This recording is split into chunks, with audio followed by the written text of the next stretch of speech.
Kiranya segala berkat kemuliaan Tuhan melimpah kita sekalian. Saya minta leader, singer, musik siap bagi pujian yang baru kita belajar nama Yesus. Saya mengharap nyanyian ini kita sudah terampil dan fasih di saat saya berkorban menaikkan doa dari saudara selesai firman Tuhan nanti. Kita tidak hanya menyanyi, tapi kita menjiwai. Dan itu bisa terjadi karena kita hafal dan terampil.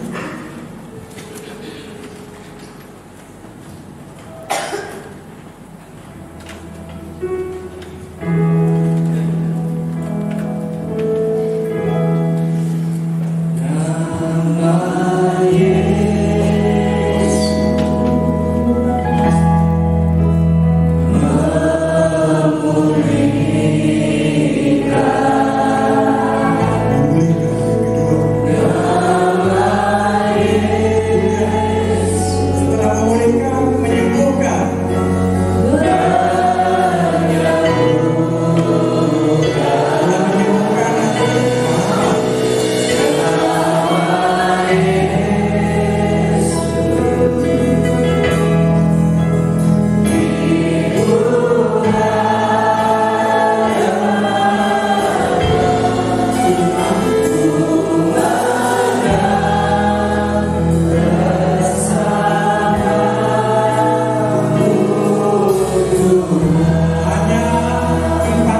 Saya pernah berkhotbah mungkin 4-5 tahun yang lalu tentang nama Yesus, tapi judulnya hanya nama Yesus.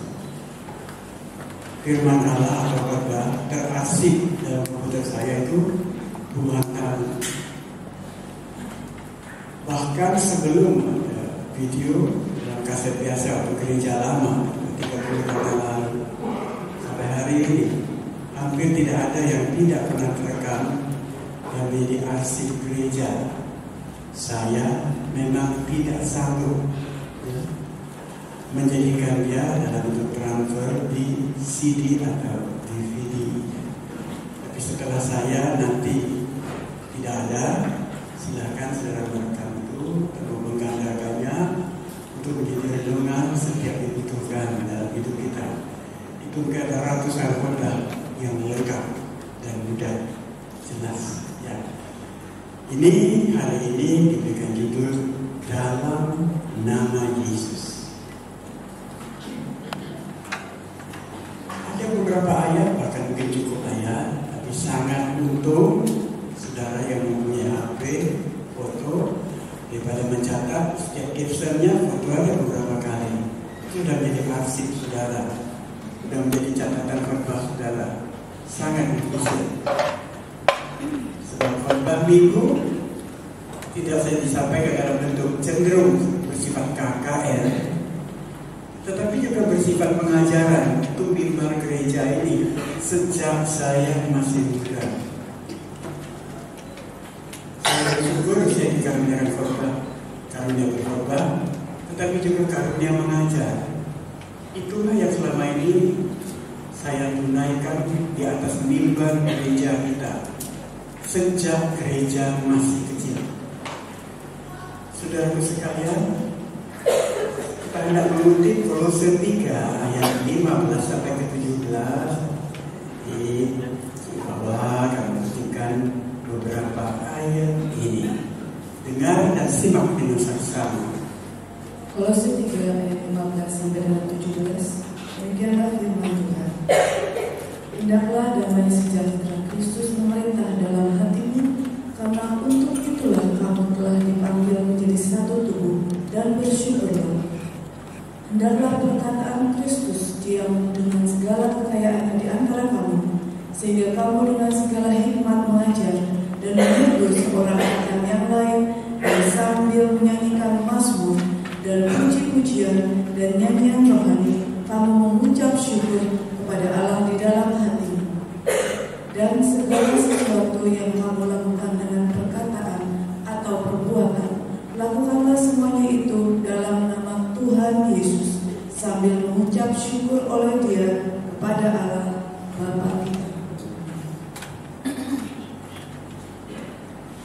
Kita mengulangi bersama-sama, mengulangi sekali lagi ayat 17. Teruskan, Anda benar.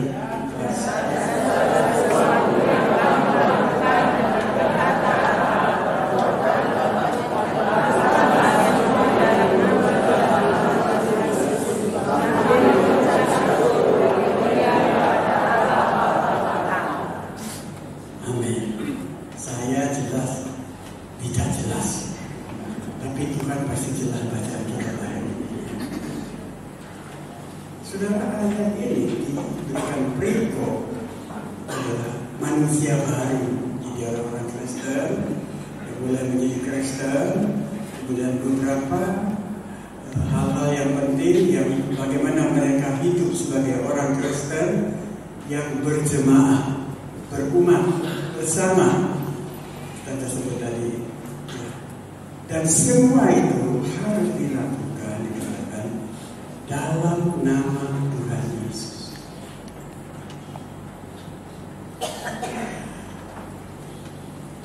Musik pada waktu belum tampil ada latihan. Awali latihan itu dalam nama Tuhan Yesus.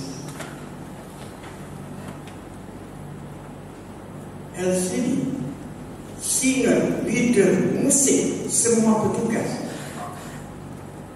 lakukan itu dalam nama Tuhan Yesus. jemaat, awal ibadah, hendak pujian, pistol rumah tangga, konser yang kita punya, semuanya kita lakukan dalam nama Tuhan Yesus. Di saat anak berangkat sekolah, berangkatlah mereka dalam nama Tuhan Yesus. Semua, katakan, lakukanlah semua itu dalam nama Tuhan Yesus. Sambil bersyukur. Di saat suami kita berangkat kerja, istri kita ke pasar, berangkatlah dalam nama Tuhan Yesus. Anda tidak kecelakaan, tidak bisa digendam orang.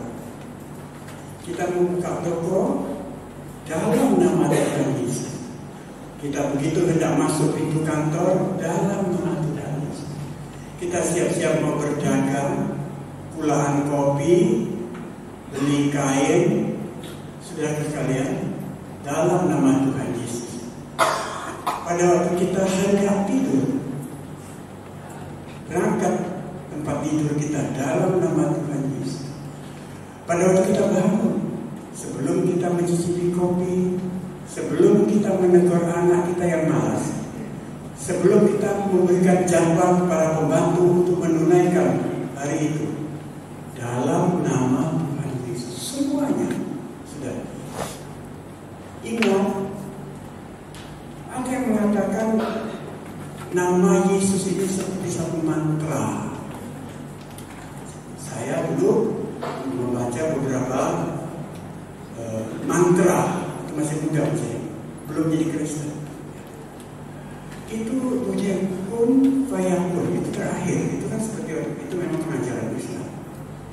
Itu harus diucapkan kalau mau jadi mantra itu. Nah, kita orang Kristen, nama Yesus itu bukan mantra. Beda dengan mantra. Mantra untuk pengasih, aji ini, aji itu, bahkan aji mumpung.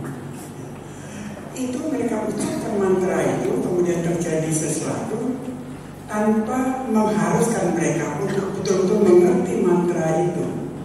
Bahkan ada beberapa mantra dengan bahasa kita tidak mengerti. Namun nama Yesus itu berbeda. Pertama, dia bukan mantra. Kedua, kita harus paham. Semua orang boleh mengucapkan nama Yesus, tapi tidak semua orang mendapat manfaat dari nama itu. Suatu saat, sementara murid-murid mengajar nama Yesus, ada orang lain juga mengajar nama Yesus. Para rasul datang kepada Tuhan. Tuhan, ada orang menggunakan namamu dan mengajar dengan namamu, mengusir setan dengan namamu. Apakah kami larang dia? Dia bukan Kristen. Yesus katakan, jangan. Orang yang tidak memusuhi kita itu sahabat. Beda dengan ajaran agama lain. Orang yang tidak bolong itu musuh. Bisa dikatakan orang yang tidak sahabat itu musuh. Sementara Kristen mengajar orang yang tidak memusuh itu sahabat. Itu berbeda sekali. Ya. Walaupun dia menyebut nama Yesus, tapi kalau dia tidak paham, nama itu tidak mendatangkan apa. Itu bedanya. Kita harus paham nama itu. Dan pemahaman nama itu hanya datang pada khotbah, pada pelajaran Alkitab, pada Alkitab, pada majalah-majalah rohani yang berkualitas, renungan-renungan khotbah. Jadi kita tidak hanya mengatakan dalam nama Yesus, tidak hanya bertindak dalam nama Yesus, tetapi kita paham nama itu dan kita hidup dalam nama Yesus. Tentu ada yang bertanya, mengapa semuanya dalam nama Yesus? Saudara sekalian, satu, nama Yesus bukan dari manusia. Coba dikutip lagi lengkapnya. Matius 1 ayat 19 sampai 21. Matius 1 ayat 19 sampai 21. Demikianlah firman Tuhan. Karena Yusuf suaminya seorang yang tulus hati dan tidak mau mencemarkan nama istrinya di muka umum, ia bermaksud menceraikannya dengan diam-diam. Tetapi ketika ia mempertimbangkan maksud itu, malaikat Tuhan nampak kepadanya dalam mimpi dan berkata, Yusuf anak Daud,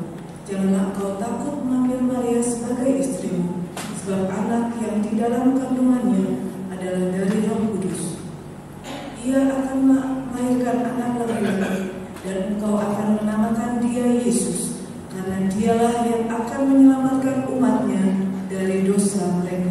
Saudaraku sekalian, nama Yesus itu bukan datang dari manusia, itu dari alam sana.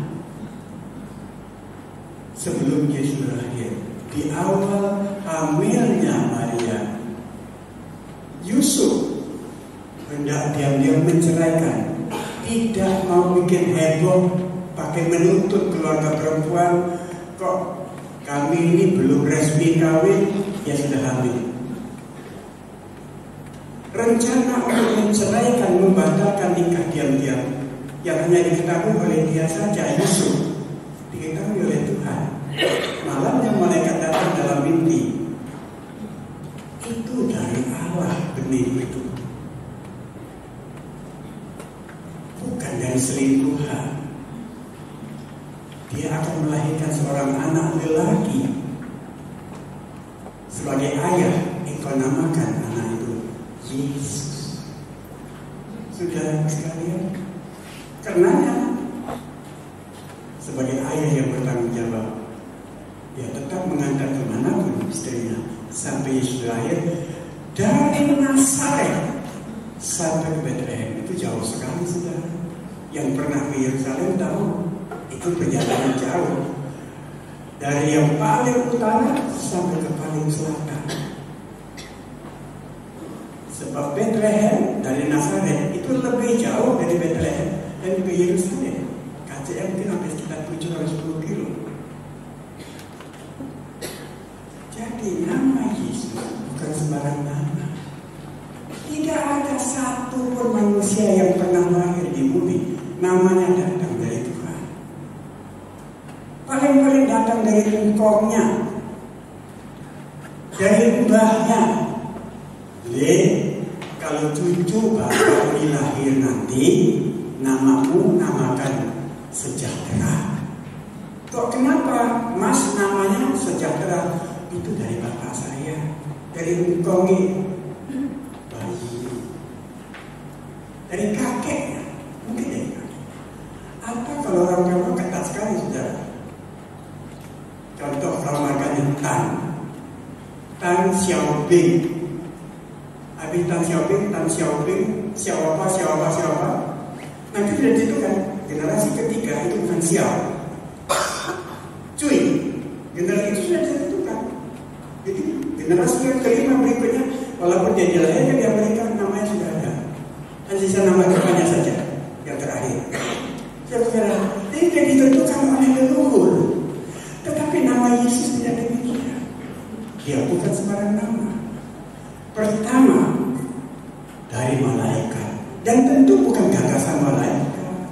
Malaikat itu kan bukan penggagas. Penggagas itu Allah. Malaikat itu pelaksana. Namanya saja malaikat.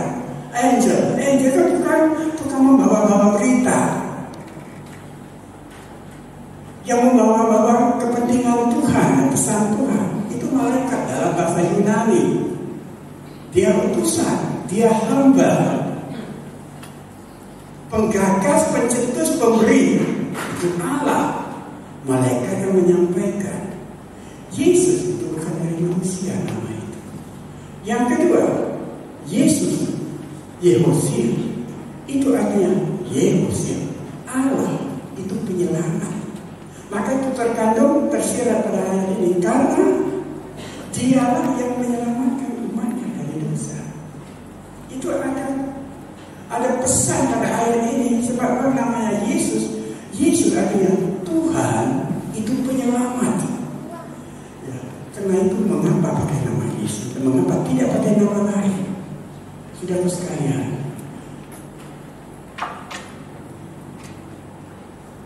yang kedua, tidak ada nama lain. Nama boleh muluk.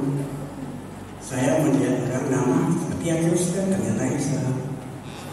Saya melihat ini nama ini kok sangat Islami ya. Ternyata Kristen. Sekarang kan susah ditebak. Namanya kelihatannya orang Wondo, tapi orang Jawa. Sebenarnya ada orang sangat Jawa, tapi ternyata orang Belanda. Saudara sekalian, tetapi nama Yesus tidak ada yang lain. Boleh ada nama yang lain, walaupun tidak ada sama dan setanding nama itu. Nama yang dari langit sendiri. Dan ada makna Tuhan itu penyelamat. Yesus, Yeshua. Sudah pergi ke Mesir, nama Yesus kurang dikenal karena Yeshua. Saudara sekalian, jadi kita bacakan ayat yang ke-12. Saya ketikkan demikian. Dan keselamatan tidak ada di dalam siapapun juga selain di dalam Dia, sebab di bawah kolong langit ini tidak ada nama lain yang diberikan kepada manusia yang olehnya kita dapat diselamatkan. Nama boleh Eropa, nama boleh Asia, Obun Ho, Lim Tiao Ho, Karto Sasmito, silakan, tidak masalah. Tetapi yang satu ini tidak ada. Tidak ada nama lain yang di dalamnya, di bawah kolong langit ini, berikan selamat. Ketika kita pergi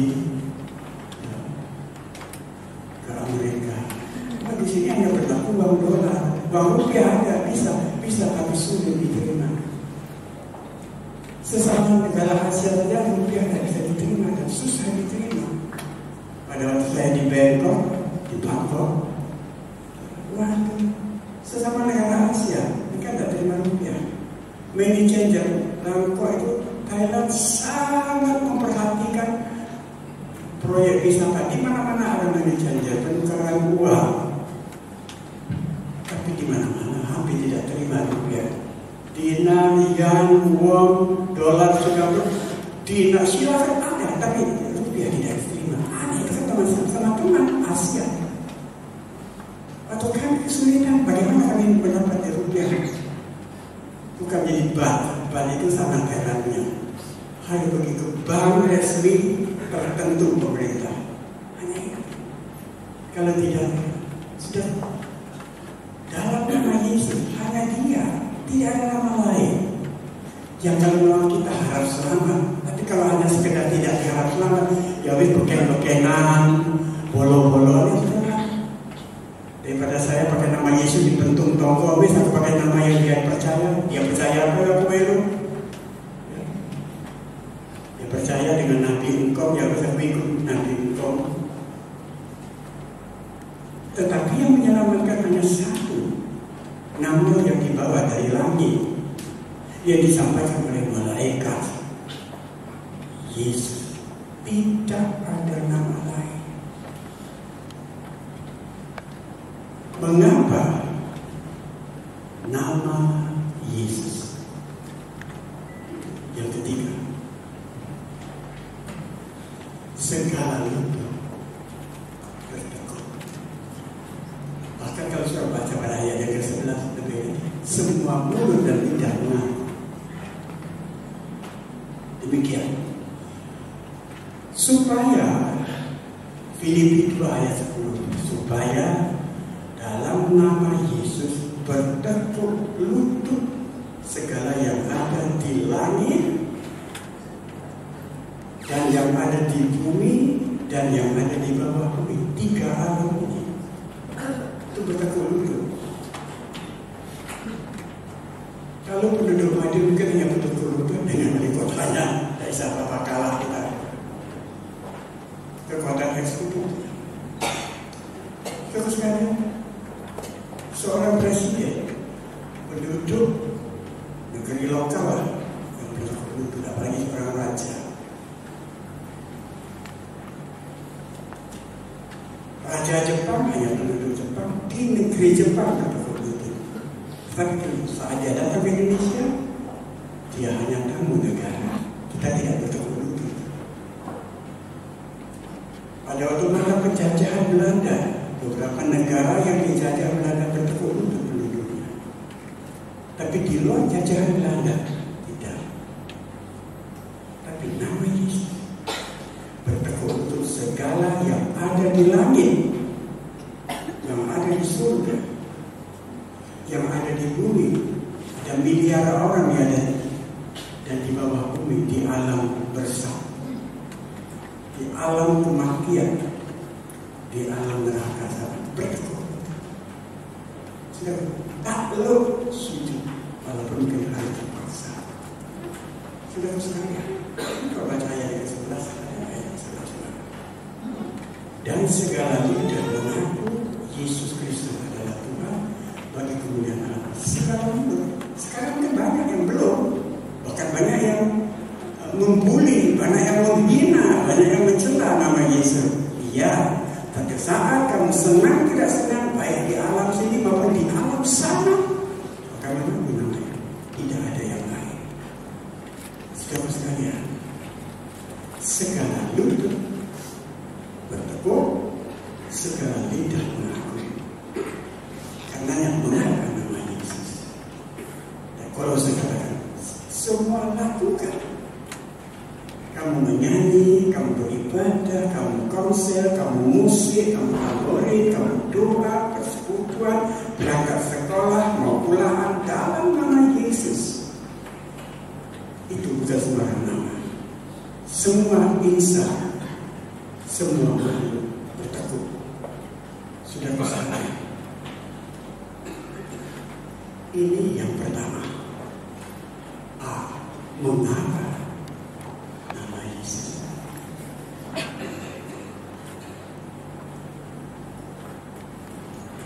B. Kepada nama Yesus. Satu, kepada nama Yesus ini berseru diselamatkan. Saudara sekalian, sebab barang siapa yang berseru kepada nama Tuhan akan diselamatkan.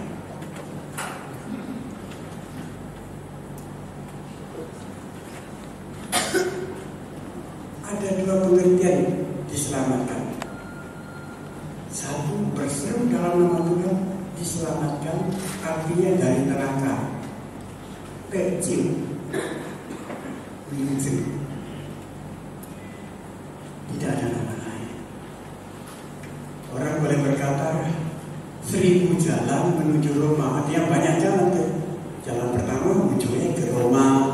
Jalan yang kedua juga ke Roma. Yang lewat barat juga ke Roma. Lewat tenggara juga ke Roma. Selatan juga ke Roma. 1000 jalan ke Roma.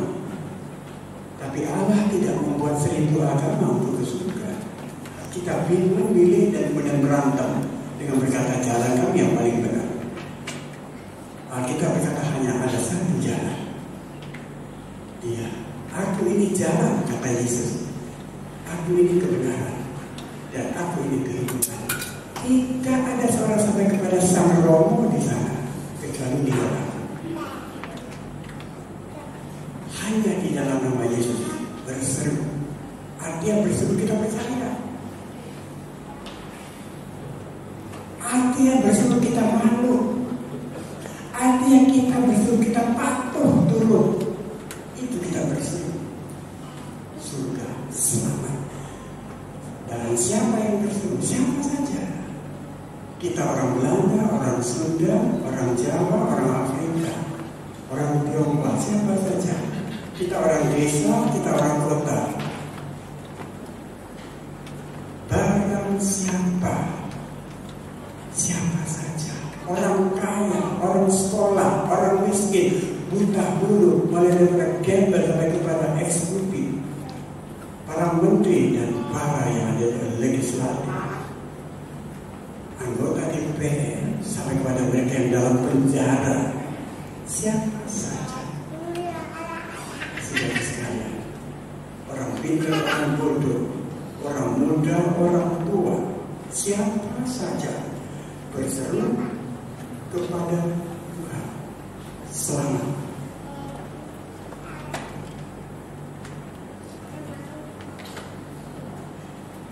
Yang kedua, keselamatannya keselamatan dalam kasus atau masalah. Kita terlibat dalam hutang, kita terlibat dalam penyakit, kita terlibat dalam keamanan, kita berseru dalam nama Tuhan. Selamat. Saudara sekalian, kok bisa? Iya, itu bukan sembarang nama. Nama dari langit yang bermakna Dia yang menyelamatkan.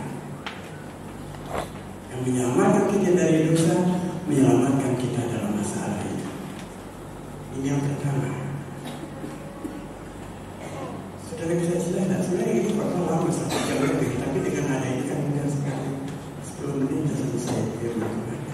Tapi Anda patut jelas mengerti, terukur dan berkat. Yang kedua, berdoa dalam nama Tuhan. Kita bawa kalau perhatikan ayat ini, 2 Yohanes 14 ayat 13.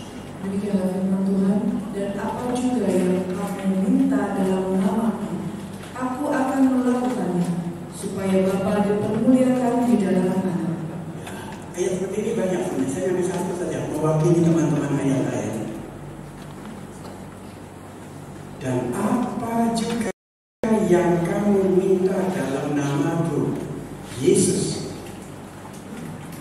Aku akan melakukannya, supaya Bapa dipermuliakan. Jadi maka itu tidak semua doa juga dijawab, tapi doa ada 2 syarat. Satu, ada muatan kemuliaan Bapa dalam doa itu.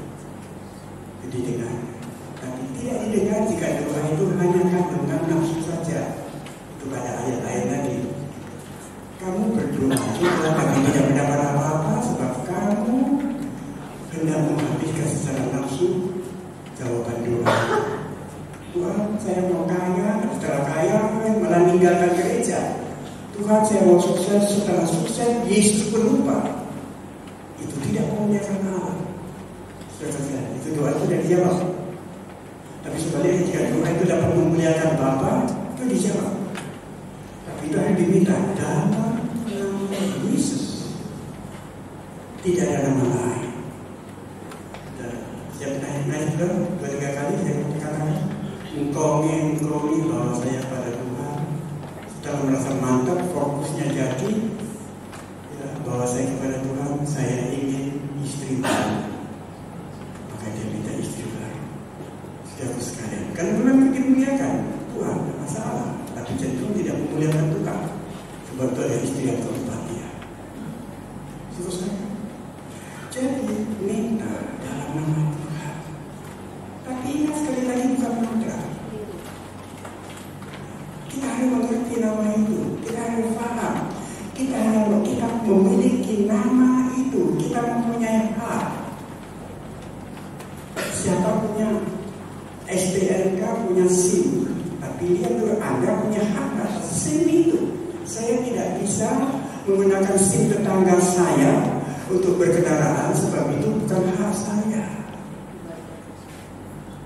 Kita boleh pakai nama Yesus kalau kita punya hak atas nama itu. Kita percaya, tidak percaya tidak jelas. Dibaptis pun nolak-nolak, ibadah pun jarang-jarang. Kita harus paham dan hayati nama itu. Kita mempunyai hak. Minta dalam nama Yesus. Ingat, dalam nama Yesus. Pengagung ajaran pengagung Yehua, Yesus tidak pernah mengajarkan berdoalah atas nama Yehua. Ingat, tidak ada lain. Usirlah setan dalam nama Yehua, setan pergi. Tidak. Dalam nama Yesus. Beritakan nama Yehua itu. Tidak ada di Alkitab. Nama Yehua itu dipakai oleh orang Yahudi, bukan orang Kristen. Beritakan nama Yesus. Jangan berdoa. Mungkin ada yang berdoa, demikian doa kami yang meminta dalam nama Bapa. Itu bukan garansi untuk dijawab. Sebab kita tidak mengajarkan minta dalam nama Bapa. Jangan sok rohani. Aku minta dalam nama Bapa paling atas. Tidak. Baca ayat ini. Aku minta dalam nama Bapa, Putra dan Roh Kudus. Tidak juga jaminan untuk dijawab. Hati-hati. Hanya dalam nama Yesus, dalam nama Tuhan Yesus, dalam nama Yesus Kristus. Kalau saya bersama Tuhan Yesus sebab Tuhan telah tertinggi, Kristus itu telah yang berikut. Kristus kan yang dikurapi, tapi Yesus itu adalah semesta. Tapi Yesus Kristus tidak. Tuhan Yesus, Tuhan Yesus Kristus. Tuhan yang ada di situ. Yang lebih banyak. Tapi kalau Kristus yang berapa? Terus sekarang, almasi. Yang penting itu bukan almasinya, Isanya, Yesusnya. Dalam nama Yesus. Jangan berdoa dalam nama Bapa. Meminta. Kami meminta doa ini dalam nama Roh Kudus.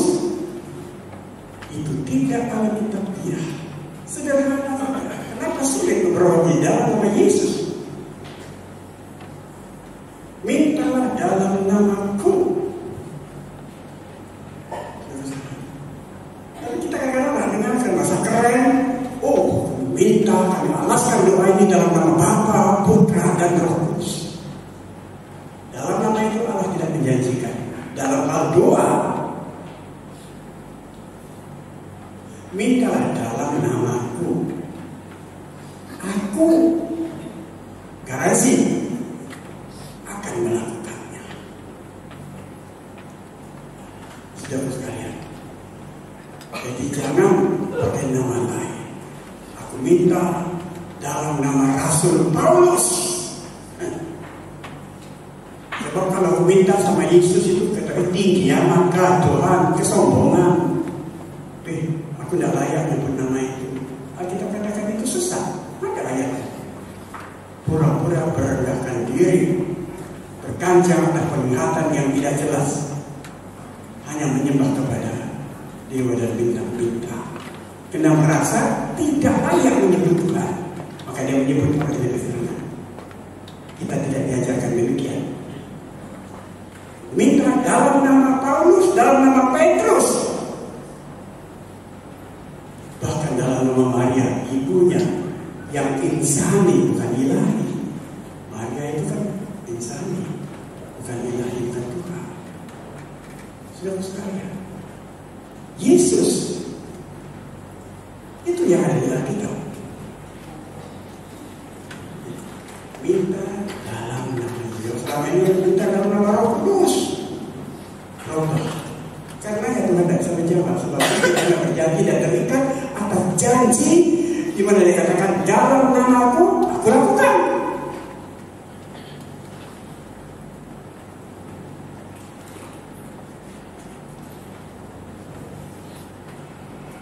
Kepada nama Yesus 3. Coba dikutip lagi ayat ini. Kisah Rasul 3 ayat yang ke-6. Tetapi Petrus berkata, emas dan perak tidak ada padamu, tetapi apa yang kupunyai kuberikan kepadamu. Demi nama Yesus Kristus orang Nazaret itu, berjalanlah. Ya saudara sekalian, tidak dalam mendapat kesembuhan. Ada orang lumpuh dalam ayat-ayat ini. Ada orang lumpuh sejak lahir. Artinya dia sakit jasmani dia sakit. Badannya dia sakit, dia cacat sejak lahir. Kaki yang ditumbuh pun tidak sempurna. Dia selalu digotong sejak remaja, kalau muda sampai sekarang tua. Di bawah bait Allah supaya orang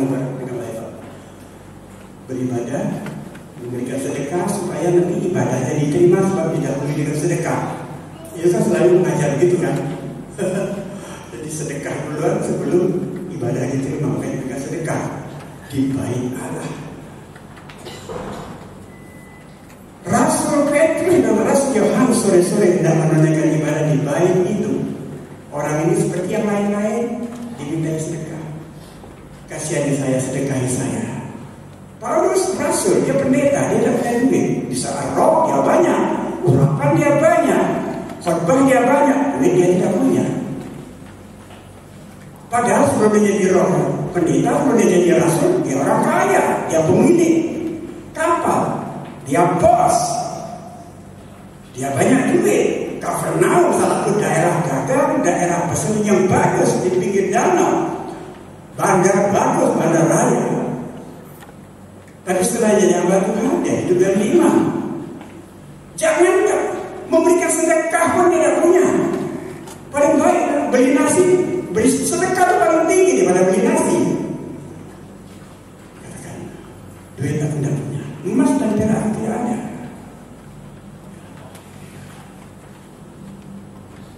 Tetapi Petrus berkata, emas dan perak tidak ada padaku, tetapi apa yang kupunyai, kuberikan kepadamu.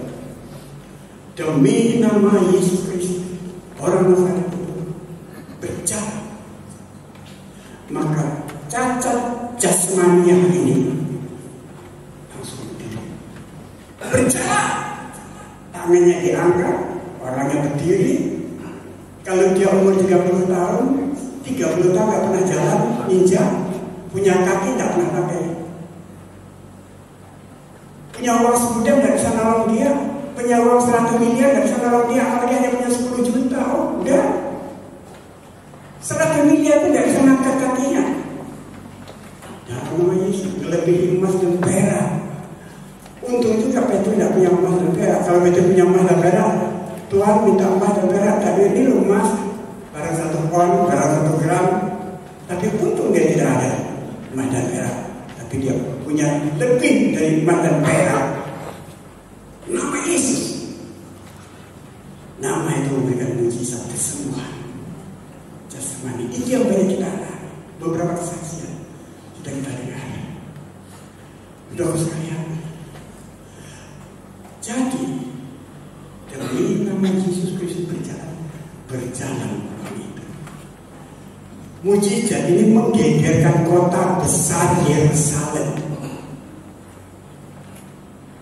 Hari berikutnya Rasul Yohanes dan Petrus digiring di tengah sidang mahkamah lengkap, mulai dari imam besar dan pemimpin tertinggi Yahudi dengan semua jajarannya, termasuk ahli kitab, tua-tua bangsa, dan orang-orang pandai, tokoh-tokoh masyarakat. Hanya ngakimi nelayan sahaja. Petrus dan Yohanes kan mereka nelayan, makanya mereka kagum setengah mati. Berapa baca ayat itu? Bisa langsung baca. Waktu Petrus berkata, tadi di bawah kolong langit tidak ada nama lain yang orang selamat. Itu ayat bagian itu tadi. Dan sekarang katakan, ya, ini ayat 16. Dan karena kepercayaan dalam nama Yesus, maka nama itu telah menguatkan orang yang kami. Itu kasih yang orang lumpuh yang sudah menari-nari Yesus ada di situ. Tadi dikatakan di bawah kolong langit tidak ada nama lain. Sekalipun itu kaisar, itu raja, itu bupati, hanya Yesus. Kemudian pada ayat ini, orang tanya, dengan apa kamu menyembuhkan dia? Nama Yesus yang menguatkan kakinya, yang menguatkan badannya, yang menguatkan fisiknya, dan orang yang ada di sana. Seluruh penduduk Yerusalem kenal orang itu, sebab orang Yahudi adalah orang yang taat beragama. Jadi setiap orang Yahudi pasti pernah masuk di Bait Allah. Setiap orang Yahudi pasti berkali-kali masuk di Bait Allah. Pasti tahu orang itu. Sudah bertahun puluhan tahun orang itu ada di pintu itu. Tapi kali tidak berdiri, jalan sana kemari. Gempar Yerusalem. Nama itu telah menguatkan dia. Jadi tidak ada nama lain. Ada orang bertanya kepada saya, ini udah lama ini kita masih kecil. Tapi saya ini tukang pijat. Tiap kali saya kalau mau pijat, Teman saya bilang, bismillah. Bapak-bapak, saya kan Kristen dulu. Saya pakai nama Yesus. Bagaimana? Udah bagus sekali. Tuhan bilang, apa-apa yang kamu tidak, kemuliaan nama Tuhan. Dalam nama Yesus. Dia mulai izin, mulai urut. Dalam nama Yesus ada kesembuhan. Jadi dokter boleh menganalisa sesuai dengan ilmu dan pengalaman, tapi eksekusi terakhir itu ada pada Allah. Kesehatan boleh mendiagnosa dan menghakimi apapun kita, tidak salah, tapi jangan cepat takut dan putus asa, frustasi, sebab gong terakhir itu ada pada nama itu. Katakan amin. Orang boleh bilang kita sakit setengah mati, bahkan sudah mau mati. Kalau mau mati ada surga kok. Mati saat ini ada surga kok. Mati besok ada surga. Tapi kalau kamu mati kapanpun, aku tidak pernah gentar. Dalam nama Yesus aku bisa sembuh. Dalam nama Yesus aku bisa ke surga kapan saja. Katakan amin. Nama itu. Tidak ada nama lain. Tidak ada jampi mantra guna lain. Nama itu telah menguatkan orang yang kamu lihat dan kamu kenal itu, dan percaya itu telah memberikan kesembuhan kepada orang ini di depan kamu. Semua orang kenal, semua orang kenal, tidak bisa dianggap, sampai tidak bisa diingkar, nyata. Sejak lahir tidak pernah jalan. Berdiri pun dia tidak bisa. Tapi nama itu telah menguatkan kaki yang tak berdaya. Terakhir, mengapa kepada nama Yesus? 4.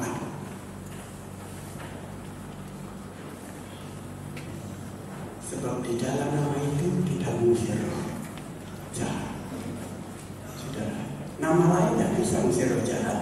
Tidak percaya ada nama lain yang mengusir roh jahat? Kalau toh nama lain, entah nama yang berasal dari mana, roh iblis dari mana, penunggu segoro kidul silakan. Umumnya mereka tidak mengusir nama setan. Umumnya hanya kompromi dengan iblis. Iblis dengan iblis tidak mungkin berantem. Kompromi adalah sandiwara yang sedang digelar. Kita melihat sandiwara itu. Saya baca Markus 16 ayat ke-17 demikian. Tanda-tanda ini akan menyertai orang yang percaya. Orang-orang yang percaya, mereka akan mengusir setan demi nama. Katakan amin saudara. Mengusir setan demi namaku. 2, 3. Mengusir setan demi namaku. Mereka akan berbicara dalam bahasa yang baru bagi mereka. Sudah. Jadi bukan kompromi. Seorang dari rasul selama 3 hari capek, suaminya sudah memakan, istrinya tetap kerasukan. Maka datang dukun, adakan kompromi. Mbak, cucuku sudah capek, Mbak sudah tidak 3 hari. Mbak dari mana? Nanti kami antar pulang. Ini sangunya Mbak, ini sajen Mbak. Tembakau 1/2 kilo, ayam 1 ekor, jarum 2 kilo, dan macam-macam itu. Sajen itu kompromi. Saudara dia dapat mati. Tapi orang Kristen tidak. Iblis, Mbah, roh jahat, genderuwo, saya dalam nama Yesus, ayo kita kompromi, penjenengan minta apa toh Mbah? Ada halal.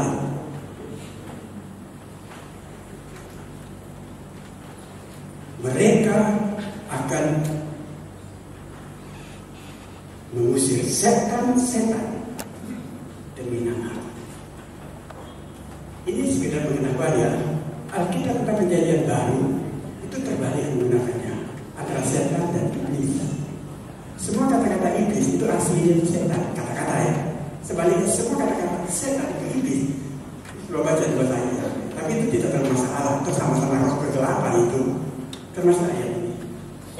Mengusir setan-setan. Setan itu nama yang tidak bisa diterjemahkan. Seperti Yesus itu nama tidak bisa diterjemahkan.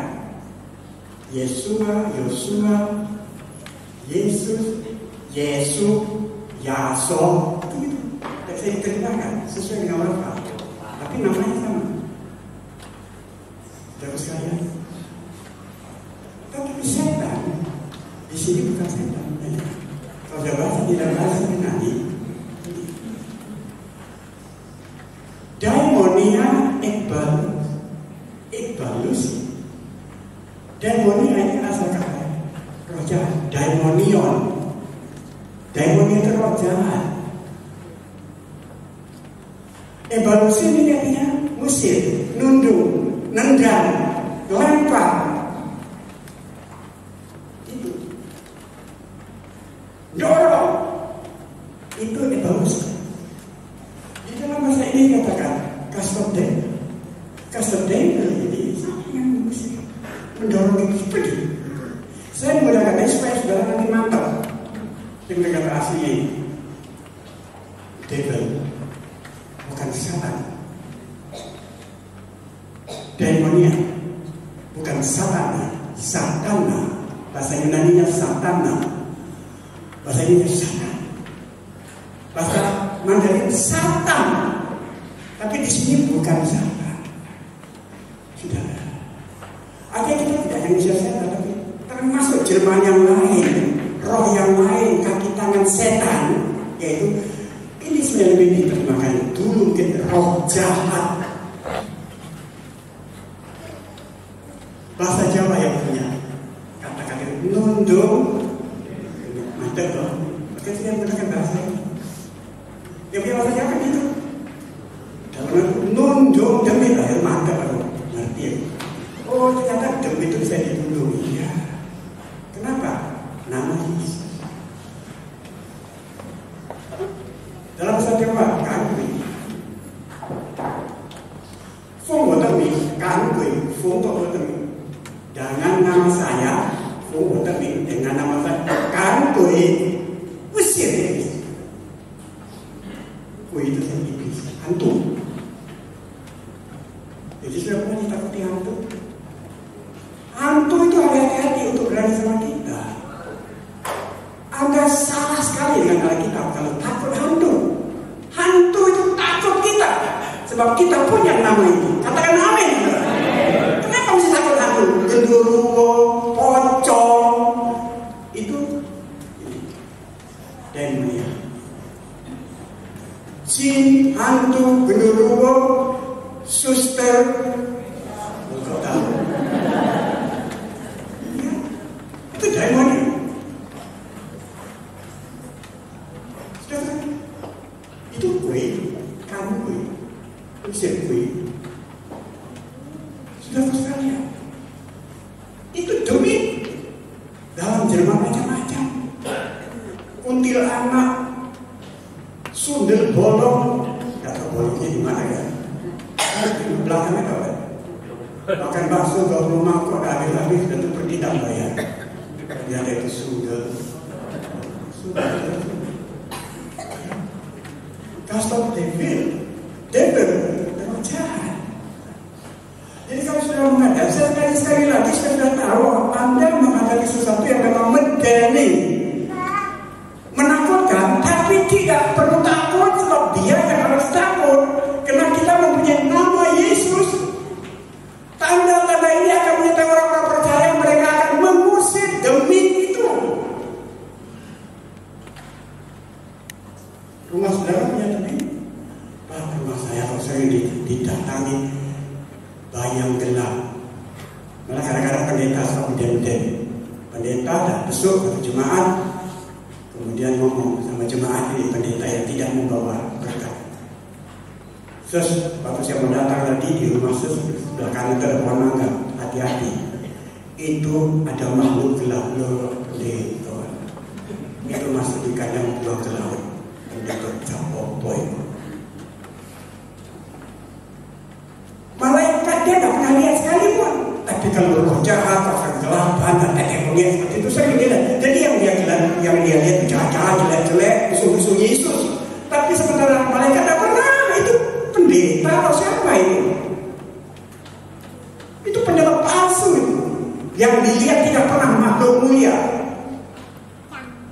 yang dilihat selalu makhluk hina. Perhatikan, ada roh gelap, ada bayang-bayangan kuning, dan semacamnya. Semua yang namanya daimonia, demit, kami usir dia, banting dia, lempar dia. Itu bahasanya bahasa Yunani. Lempar, banting, dorong, tolak, buang, usir. Ini bahasa Yunani. Jadi apabila merasa takut, Anda diberikan hak kecuali Anda tidak punya Yesus. Tapi kalau tidak punya Yesus, pasti jiwa di kuburan yang paling menakutkan. Kita juga jiwa di sana orang Kristen. Orang lain takut, saya takut. Saya tidak takut. Kenapa? Tuhan tidak tahu kalau saya sedang di sini. Tuhan tahu saya di pasar. Tuhan tahu saya di mall. Tuhan tahu saya di dapur. Tuhan juga tahu saya di kubur. Tuhan tahu saya di daerah ini. Tuhan tahu. Tuhan menyertai. Namanya Immanuel. Jangan kau takut, kau banting itu iblis. Jangan kau takut, kau tunduk itu iblis. Jangan takut, usir itu iblis. Dorong dia, lempar dia. Dalam nama Yesus, iblis demi sundul bolong, lempar dia keluar. Ucapkan dengan jelas setelah kau yakini dari hati. Saudara sekalian yang terkasih, kiranya firman Allah sederhana sekali, tapi itu pasti kalau sudah jalan bisa menuntun saudara mengapa dalam nama Yesus. Begitu kita pulang, minggu depan kita datang dengan penuh kebenaran. Sebab kita tidak hanya memiliki nama itu, kita hidup di dalam nama itu, dan kita bertindak segala sesuatu dalam nama itu. Dalam nama Yesus. Bacakan ulang, saya bacakan. Kalau saya baca ulang, saya baca dalam. Ini ayat tadi. Lakukanlah dalam nama Yesus. 2, 3.